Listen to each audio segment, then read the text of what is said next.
Welcome to the online educational portal of wapinstitution. Here I am your host Saurav, and this is the part 3 of HTML introduction. So let's have a look guys. हम HTML introduction के part 3 में language categorizations and his work topic contain कर रहे हैं. Guys ये part previous videos का continuation है, तो पहले प्रीवियस वीडियोस को जरूर देखें. इसमें हम हाई लेवल लैंग्वेज के बिहेवियर के बारे में समझेंगे. ये बात तो तय हो गई कि हम हाई लेवल में ही कोडिंग करेंगे. क्लियर गाइज, हाई लेवल के लैंग्वेज से हम दो तरह के एप्लीकेशन सॉफ्टवेयर बनाते हैं. पहला ऑफलाइन डेवलपमेंट वाला एप्लीकेशन सॉफ्टवेयर, जिसे चलाने के लिए इंटरनेट की कोई आवश्यकता नहीं होती है, जैसे MS word, power point, excels etcetera. तो इस तरह के सॉफ्टवेयर को डेवलप करने के लिए जो हम हाई लेवल के कोडिंग करते हैं, तो उस कोड को लो लेवल में कन्वर्ट करने के लिए हम कंपाइलर नाम के सॉफ्टवेयर का उपयोग करते हैं. क्लियर, क्योंकि अगर हम हाई लेवल में कोडिंग करते हैं तो हाई लेवल तो हमारा इंग्लिश लैंग्वेज में लिखा जाएगा ना, तो इंग्लिश लैंग्वेज को हमारा कंप्यूटर समझ नहीं सकता है. इसलिए हम अपने हाई लेवल के कोड को लो लेवल के कोड्स में कन्वर्ट करने के लिए कंपाइलर नाम के सॉफ्टवेयर का उपयोग करते हैं. और गाइज, ऑनलाइन डेवलपमेंट वाला सॉफ्टवेयर यानी कि वेबसाइट या वेब एप्लीकेशंस भी हम हाई लेवल लैंग्वेज में ही बनाते हैं, तो इनको भी तो हमें लो लेवल लैंग्वेज में कन्वर्ट करना होगा. तो इनके लिए जो सॉफ्टवेयर इस्तेमाल होता है उसे हम इंटरप्रीटर कहते हैं. और ये इंटरप्रीटर सॉफ्टवेयर हमारे वेब ब्राउज़र में इंस्टॉल्ड होता है, यानी कि गूगल क्रोम में इंस्टॉल्ड हो सकता है, मोजिला फायरफॉक्स में इंस्टॉल हो सकता है. क्लियर गाइज, अब समझते हैं हाई लेवल लैंग्वेज कितने प्रकार के होते हैं. तो हाई लेवल लैंग्वेज दो प्रकार के होते हैं. पहला कंपाइलर लैंग्वेज और दूसरा इंटरप्रीटर लैंग्वेज. सिंपली आप कह सकते हो एक ऐसा लैंग्वेज जिससे हम ऐसा सॉफ्टवेयर बनाते हैं जिस सॉफ्टवेयर को चलाने के लिए इंटरनेट की कोई आवश्यकता नहीं होती है, उसे हम कंपाइलर लैंग्वेज कहते हैं. क्लियर, और एक ऐसा लैंग्वेज जिससे हम एक ऐसा सॉफ्टवेयर बनाते हैं जो इंटरनेट की मदद से ही चलता है, यानी कि वेबसाइट या वेब एप्लीकेशंस, तो उस तरह के लैंग्वेज को हम इंटरप्रीटर लैंग्वेज कहते हैं.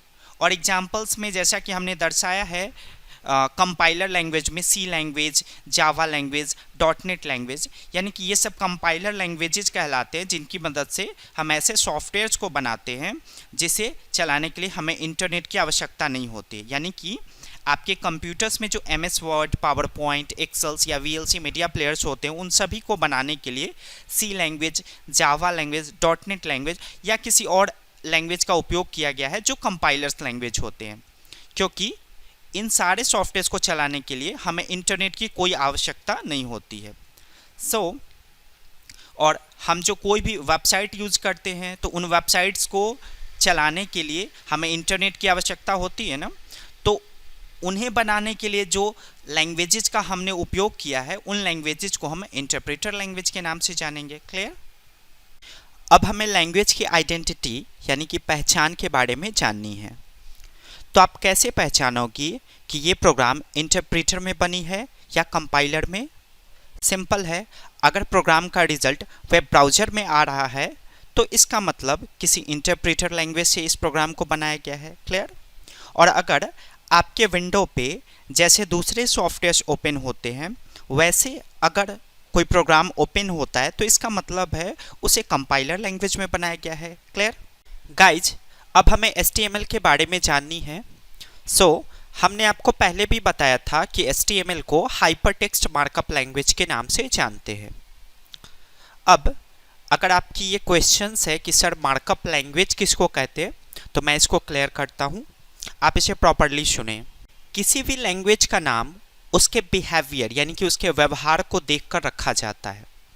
मीन्स हम हाइपरटेक्स्ट मार्कअप लैंग्वेज है, इसका मतलब ही है एक ऐसी भाषा जो अक्षरों को दर्शाने के लिए घेरा लगाने का काम करता है. क्लियर गाइज, ऐसा बोला जाता है कि HTML एक प्रोग्रामिंग लैंग्वेज नहीं है. ये बहुत हद तक सही है, क्योंकि प्रोग्रामिंग लैंग्वेज उसको कहा जाता है जिसमें डिसीजन लेने की क्षमता हमारे पास होती है. मीन्स जिसमें हम अपनी मर्जी से कुछ जनरेट कर सके, उन्हें प्रोग्रामिंग लैंग्वेज कहा जाता है. और प्रोग्रामिंग लैंग्वेजेस का सबसे बड़ा फीचर्स है कि वो हमारे सॉफ्टवेयर्स के बिहेवियर को कंट्रोल कर सकता है। तो ये सारा का सारा फीचर्स HTML में नहीं है।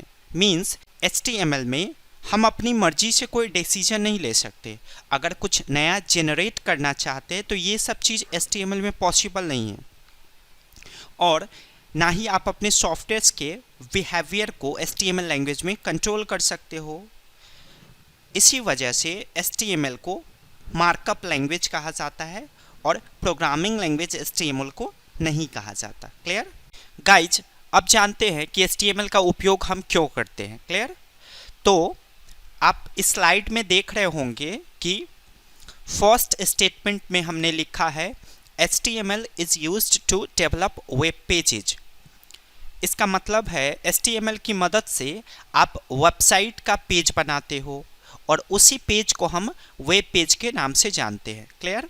तो किसी भी वेबसाइट का जो पेज होता है जिसे हम वेब पेज कहते हैं, आप उस वेब पेज को HTML की मदद से बना सकते हो। सेकेंड स्टेटमेंट है HTML is used to something right on web page.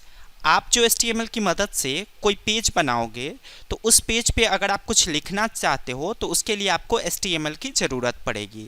यानी कि आप HTML की मदद से एक वेबसाइट का पेज बना सकते हो और उस वेबसाइट के पेज पे कुछ लिख सकते हो। Clear guys? मैं इस सेशन को क्लोज कर रहा हूँ। काइंडली मेरे टीचिंग एक्सपीरियंस को प्रमोट करें, मेरे चैनल्स को सब्सक्राइब करना ना भूलें और मेरे वीडियोज को शेयर करें। आप मेरे वीडियोज़ के इंग्लिश वर्जन्स को भी वॉच कर सकते हैं, बस हमारे चैनल के प्लेलिस्ट में जाकर इसके इंग्लिश वीडियोज़ को फाइंड करें। So thanks for watching my videos guys, have a great day.